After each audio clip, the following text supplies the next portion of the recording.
이틀 전이었습니다. 일본이 3분기 성장률을 발표했죠. 주요 국가 가운데서는 가장 낮은 상승률을 기록하면서 엔화에 이어서 또다시 수모를 당했습니다.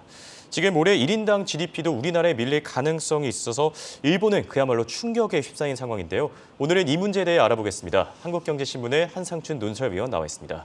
안녕하십니까? 네, 안녕하십니까? 네, 이번 주 미국 증시, 이 굵직한 국제 현안들로 인해서 시장 내부적인 요인들이 좀 묻어가는 느낌이 있지 않습니까? 네, 아주 좋은 지적을 했는데요. 사실상 일본의 그 3분기 성장률 예. 이틀 전에 발표했습니다는 여러 가지 다른 이슈들이 많기 때문에 또 증시적인 측면에서는 좀 이렇게 우선순위가 좀 있기 때문에 이걸 그냥 넘어가려고 했었는데요. 예. 일본 내에서는 오히려 성장률 발표 이후에 더 들끓어가지고 그 이유를 찾아보니까 예. 상당히 큰 의미가 있더라고요. 그래서 예, 오늘 이 내용을 지금 말씀하신 대로 미 증시에서는 사실 내부적으로 경제 지표라든가 이런 굵직굵직한 얘기가 없었는데 예. 사실 증시도 오늘 증시의 성격은 여러 가지 해석이 있습니다는 차익 실현의 의미에는 큰 의미를 부여할 수는 없는 상태거든요. 그래서 일본 문제를 오늘 집중적으로 좀 다뤄보도록 하겠습니다. 예. 역시 미국 증시는 경제 지표라든가 이런 의미 있는 지표 발표는 없었습니다. 근데 요즘은 이게 국제적으로 보면 큰 이렇게 현상들이 많이 터지죠. 예. 그런 과정에서 이 폴란드의 미사일 포격 사건 결과적으로 우크라이나가 오발 사태다 이런 쪽으로 이제 판명이 되는 것 같아요. 그래서 오랜만에 글로벌 증시가 지정학적 위험 장세가 되지 않겠느냐 이런 시각도 있었습니다는 사실 지정학적 위험보다는 어제 한국 증시에서 이렇게 보면 장 초반에 좀 주가가 코스피가 좀 30포인트 넘게 떨어지다가 장마판에 조금 더 회복됐죠. 예. 결과적으로 일회성으로 그친 모습이다 이렇게 됐습니다. 여전히 불안 요인이 있긴 하지만 모처럼 어제 시청자분이 글로벌 지정학적 장세 많이들 들으셨을 겁니다. 그런 각도에서 이것이 이렇게 그렇게 큰 충격이 주지 않은 상태에서 증시가 마무리됐던 것은 상당히 다양한 일이 아닌가 이렇게 보고 있습니다. 그리고 미국에서는 역시 예상대로 트럼프는 트럼프인 것 같습니다. 중간 선거에 많은 비판에도 불구하고 또 주변 참모진의 반대에도 불구하고 미국 시간으로 15일 2024년 대통령 선거에 이렇게 후보로서 공식적으로 선언을 했어요. 예. 그래서 역시 트럼프는 트럼프다 이렇게 하는데요. 그러면 실질적으로 보면 2년 후에 대통령 선거에서 일단 공화당 후보로 최종 경선에서 후보가 돼야 되거든요. 예. 그런 측면에서는 공화당 내에서 역시 라이징 스타인 존 디센티스에게 더 무게를 실어가는 모습이지 않냐 이렇게 보고 있습니다. 물론 이제 대선을 다가올수록 트럼프 퀴즈들이 아직 강하게 결합하는 이런 속성을 감안해 볼 때 예. 막판 변수도 있긴 하지만 지금은 미국의 젊은 사람들이 이자리에도 말씀드렸다시피 바이든 대통령이라든가 트럼프 대통령도 전부 70이 넘은 고령자들 아니겠습니까? 이런 과정에서 좀 미국의 젊은 칼날을 좀 심어보지 않느냐 하는 측면에서 젊은 사람들에 대해서 론 디스펜스에 대한 이러한 사실 인기는 가면 갈수록 더 높아지기 때문에 최종 후보는 론 디센티스에 더 무게를 싣는 분위기다 이렇게 보겠습니다. 그리고 민주당 입장에서는 아마 사실 어제 폴리네커라든가 이런 쪽에 평론을 이렇게 보니까 예. 트럼프가 나오는 게 공화당 입장에서는 최고로 좋다는 이렇게 평가를 나오거든요. 예. 그만큼 뭐냐면 바이든 대통령 입장이 이렇게 새롭게 연임에 이렇게 나오든 아니면 바이든 대통령 이외에 다른 민주당 후보가 나오든 간에 트럼프는 상대하기 쉬운 데다 하는 측면에서 환영의 분위기를 보는 거 아닌가 이렇게 보고 있습니다. 이 자체는 미국의 나스닥 시장에 오늘 다우지수보다 나스닥 시장에 더 큰 예. 주가 하락으로 작용했는데요. 왜 그러냐 하면 나스닥 같은 경우는 빅테크 업종들이 주가 되어 있지 않습니까? 아무래도 공화당과 관련돼 있기 때문에 트럼프라든가 이런 쪽이 좀 정치적 측면에서 악재가 작용하면 나스닥 지수가 떨어진다 이렇게 됐습니다. 왜 이렇게 해석이 가능하냐면 오늘 국채금리는 미국 국채금리는 많이 떨어졌습니다. 그러면 나스닥 지수가 상당히 온라인이 되죠. 그렇죠. 그런 측면에서 정치적으로 불안정 요인, 월가라든가 뭔가 이런 측면에서 불안정 요인 이런 측면이 상당히 작용한 것이 아닌가 이렇게 보고 있습니다.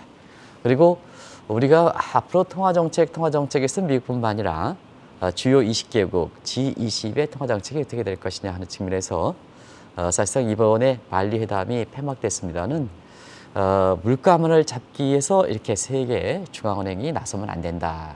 신흥국이라든가 이런 국가 입장에서는 굉장히 지금 경기 고통을 많이 당하고 있다. 이런 예. 측면에서 속도 조절, 금리 인상 속도 조절에 대해서 공식적으로 입장을 같이 했던 것도 앞으로 페드라든가 그다음에 선진국의 그 중앙은행의 통화 정책에 상당 부분 영향을 미치지 않겠나 이렇게 보고 있습니다.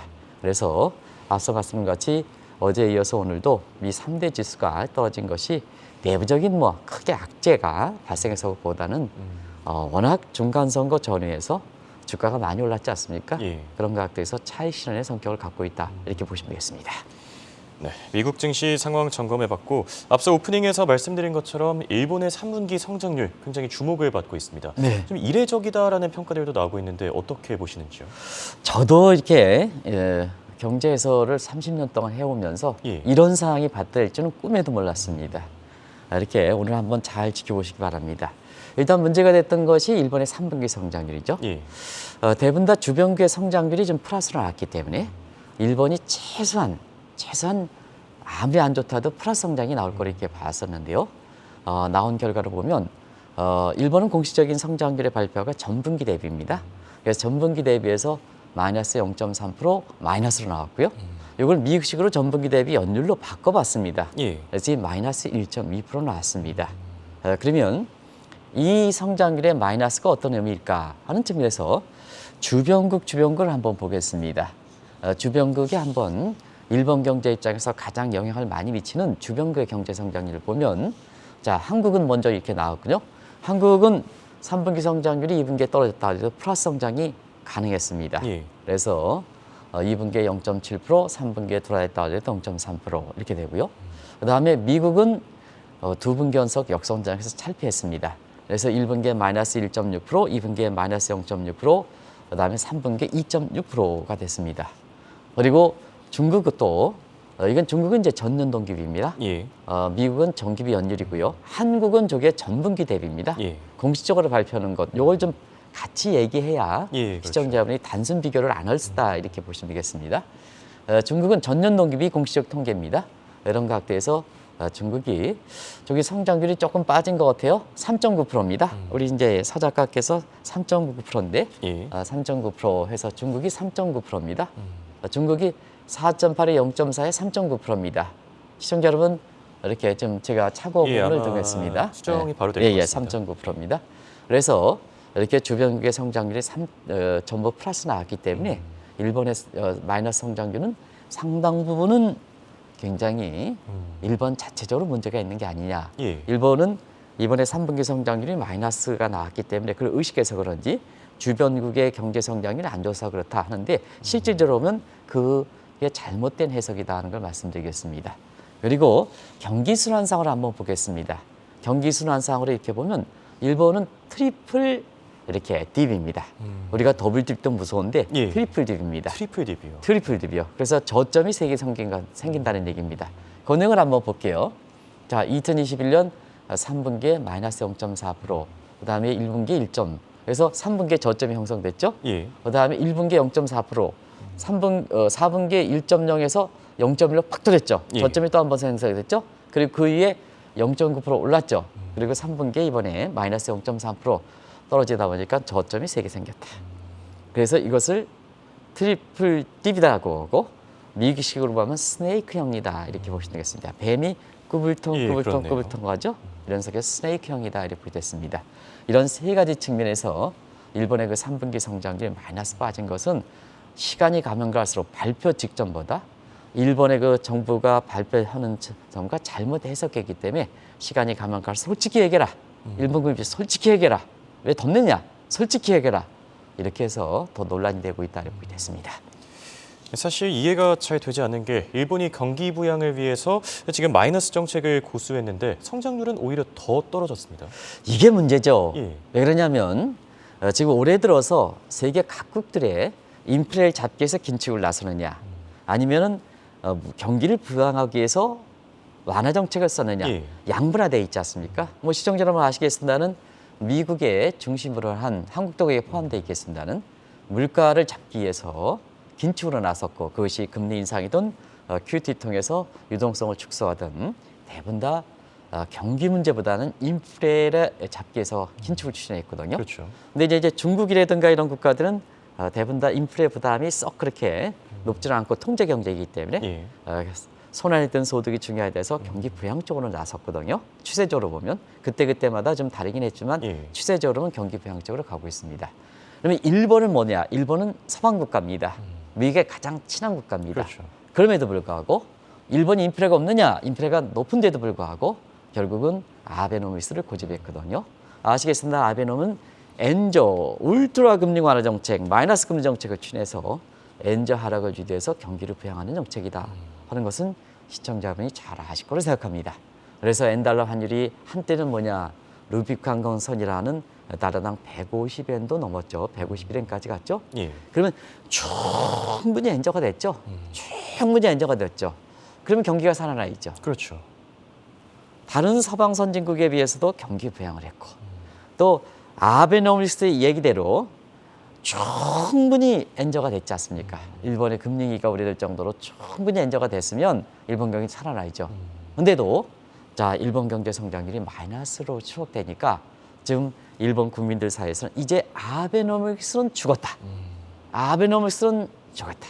마지막 잎새 가을에 낙엽이 한쪽 길에서 신랑이 것처럼 기대가 있었는데 그거마저 추락했다 하는 이렇게 표현을 쓰는 것은 결국 일본 국민들이 일본 정부의 신뢰를 못 믿겠다 하는 이 입장에서 정책에 대한 시그널에 대비해서 일본 국민의 신뢰가 떨어져서 사실 레스폰스를 하는 일본 국민들의 신뢰가 무너지다 보니까 일본 경제 최악의 상황에 가는 것이 아니냐 하는 이런 쪽의 얘기가 나온다 이렇게 보겠습니다.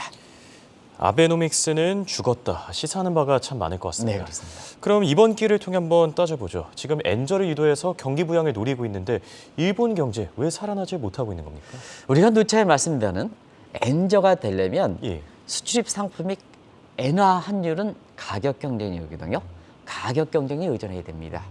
이걸 좀 매크로 거시경제학 공부하신 분들한테는 예. 마샬 러너 컨디션 조건이다. 이걸 인터넷에 좀 찾아보시면 알겠습니다. 일본의 수출입 구조가 엔화 환율 가격 경쟁에 민감해야 된다. 수입수의 가격 탄력성과 수출수의 가격 탄력성이 일보다 커야 된다. 탄력적이어야 된다. 예. 근데 일본은 이 조건을 충족하지 못하고 있다는 얘기입니다.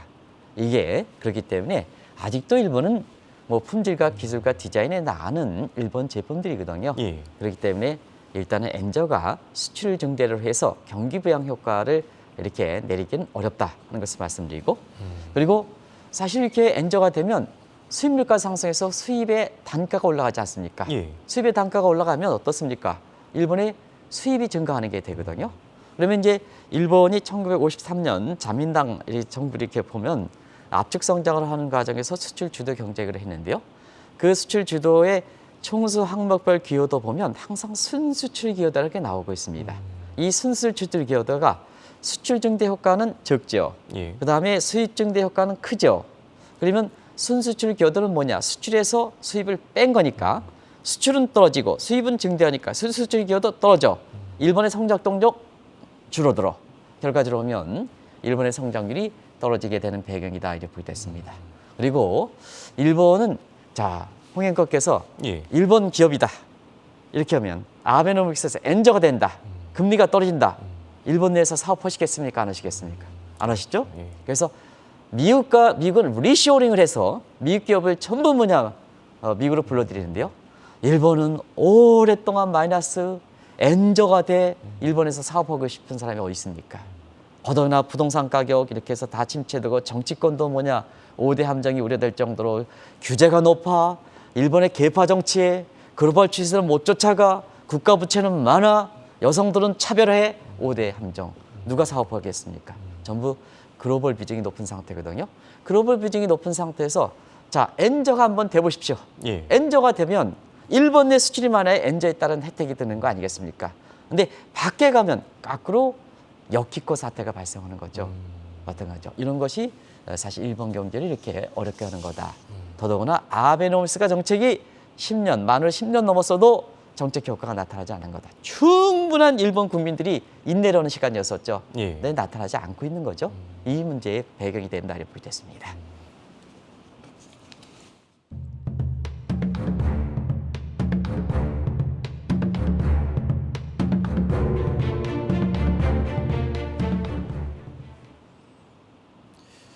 말씀하신 대로 아베노믹스를 추진한 지 지금 10년이 됐습니다. 기다릴 만큼 기다렸다라는 평가들도 있는데 이 정책이 양면성을 갖고 있는 만큼 저금리 효과가 제대로 나타나지 않으면 문제가 크지 않겠습니까? 네, 사실 지금 대목이 시청자분한테 마음을 시원하게 하는지 한번 보시기 바랍니다. 예.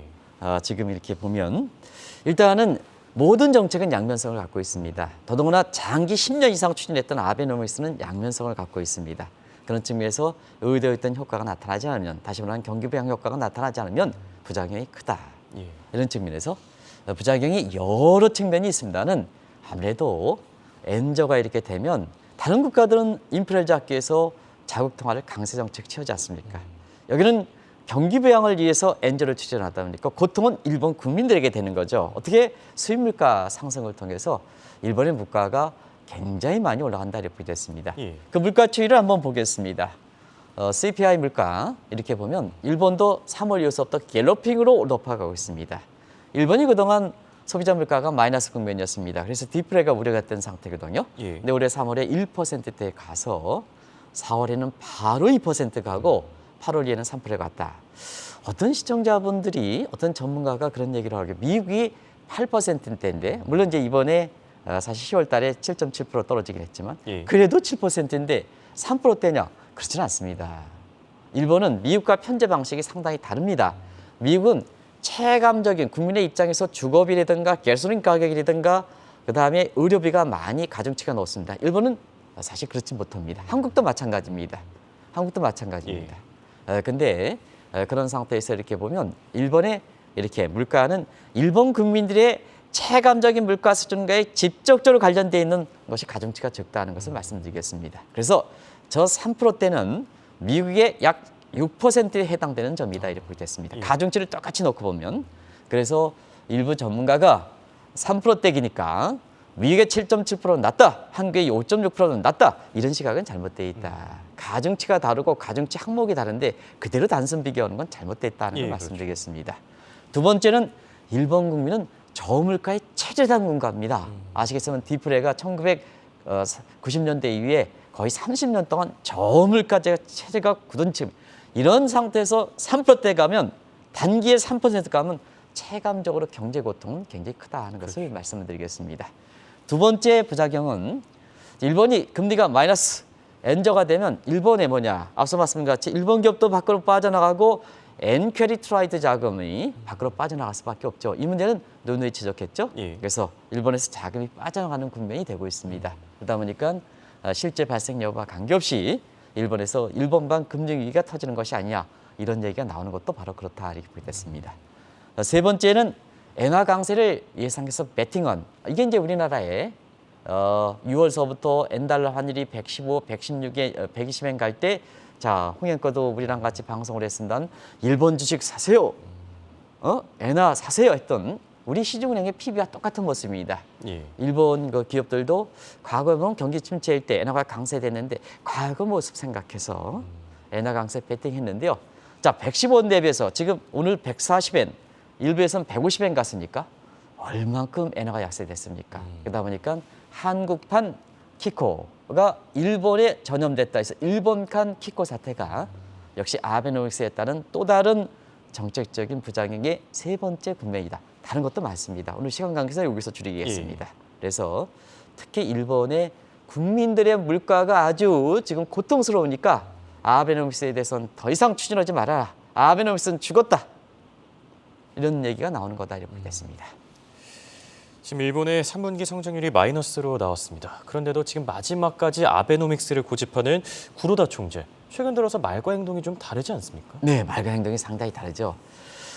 사실은 말과 행동이 다른 것은 파월도 말과 행동이 다르고 예, 그렇게 했습니다는 우리 이창용 총재께서는 뭐 흥행콩, 말과 행동이 다릅니까? 그래서 예. 좀 민감한 문제이기 때문에 대답을 안 하시는 것 같아요. 이번 11월 말에 우리가 금통위 회의가 예. 올해 마지막이 있는데요. 말과 행동이 다른지 상당 부분 한번 보시기 바랍니다. 예, 알겠습니다. 그만큼 상황이 급변하고 있다 이렇게 이제 보시면 되겠습니다. 그래서 말과 행동이 다른 문제인데요.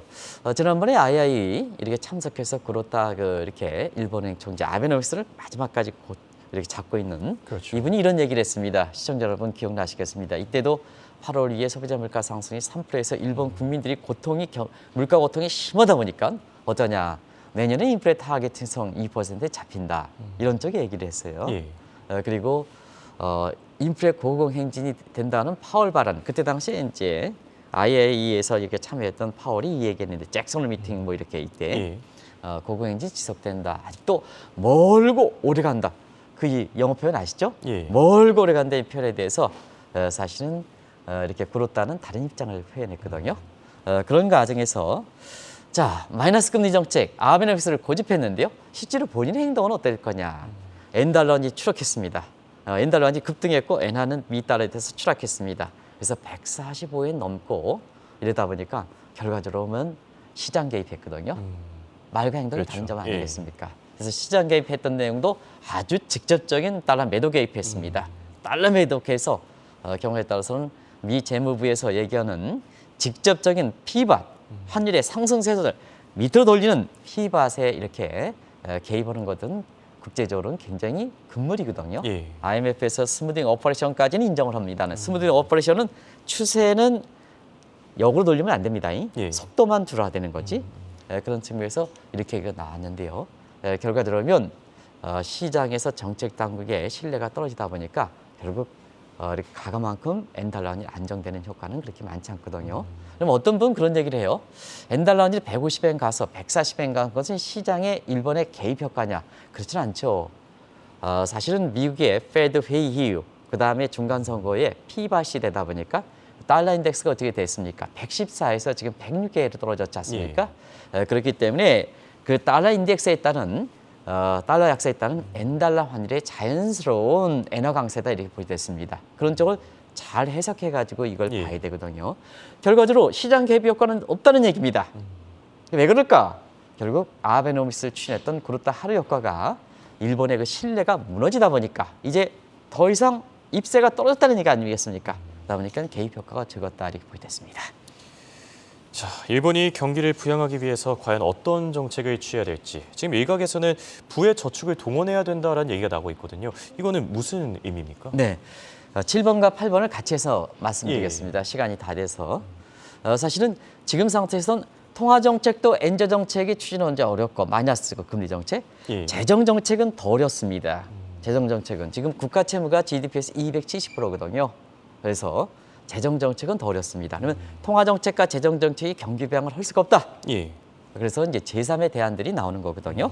그래서 제3의 대안은 균형 재정 성수 이를 위한 간전 정책, 그 다음에 사실 미국에서 추진했던 페이고 정책, 그리고 네거티브 세이빙 텍스라 해서 일본은 저축률이 높은데요. 저축을 소비하면 세금 혜택을 주는 겁니다. 예. 당신들 쓰면 세금 해주는 겁니다. 그렇죠. 그래서 새롭게 네거티브 세이빙스 텍스인데요. 이 자체도 새로운 용어입니다. 새로운 그 경제 대안인데 나중에 시간을 갖고 좀 말씀드리고요. 예. 8번을 바로 돌리겠습니다. 8번을 자막을 좀 보여주시기 바랍니다. 자, 올해 일본이 성장률이 이렇게 추락하고 그다음에 엔화가 추락하다 보니까 노구치 유키오 일본에서 미국의 예일대에서 하마다 고이치 씨랑 같이 예일대에서 공부하신 경제학 박사입니다. 예.